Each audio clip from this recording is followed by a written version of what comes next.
નમસ્કાર મિત્રો, વિડીયોમાં તમારું સ્વાગત છે। જી હા મિત્રો, અત્યારે હાલ મોટા અને મહત્વના સમાચાર સામે આવી રહ્યા છે। તો મિત્રો, સમાચારમાં વાત કરીએ તો બોલિવૂડના દિગ્ગજ અભિનેતા હિમેન કહેવાતા ધર્મેન્દ્રનું અવસાન થયું છે। આ અહેવાલ સામે આવતા જ બોલિવૂડ ઇન્ડસ્ટ્રીમાં દર્શકોના મોટો આઘાત લાગ્યો છે। ધર્મેન્દ્ર ઘણા દિવસથી બીમાર હતા અને મુંબઈની બ્રીચ કેન્ડી હોસ્પિટલમાં તેમની સારવાર ચાલી રહી હતી, પરંતુ ગઈકાલે રાત્રે તેમની તબિયત વધુ બગડી હતી। જી હા મિત્રો, અત્યારે હાલ મોટા અને દુઃખદ સમાચાર સામે આવી રહ્યા છે। તો મિત્રો, સમાચારમાં વધુ વિગતવાર વાત કરીએ તો જેના પછી હવે તેમને 89 વર્ષની વયે દુનિયાને અલવિદા કહી દીધું છે। જણાવી દઈએ કે ધર્મેન્દ્રને એક સપ્તાહ પહેલા શ્વાસ લેવામાં તકલીફ થતાં હોસ્પિટલમાં દાખલ કરવામાં આવ્યા હતા, જેના પછી અભિનેતાને લઈ એવા પણ સમાચાર આવ્યા છે કે તેમની તબિયત વધુ બગડી ગઈ છે।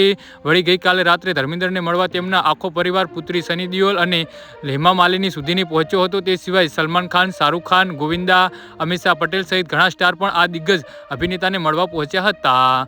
જી હા મિત્રો, અત્યારે હાલ મોટા અને મહત્વના સમાચાર સામે આવી રહ્યા છે। તો મિત્રો, સમાચારમાં વધુ વિગતવાર વાત કરીએ તો 10 નવેમ્બરની સાંજે સ્વર્ગસ્થ અભિનેતાની પત્ની હેમા માલિનીએ તેમના સોશિયલ મીડિયા એકાઉન્ટ પર અભિનેતાને હસતો ફોટો શેર કર્યો હતો। સંદેશમાં તેમને લખ્યું હતું કે હું દરેકનો આભાર માનું છું જેમને ધરમજી માટે ચિંતા વ્યક્ત કરી છે, જે હાલમાં હોસ્પિટલમાં ડોક્ટરની દેખરેખ હેઠળ છે।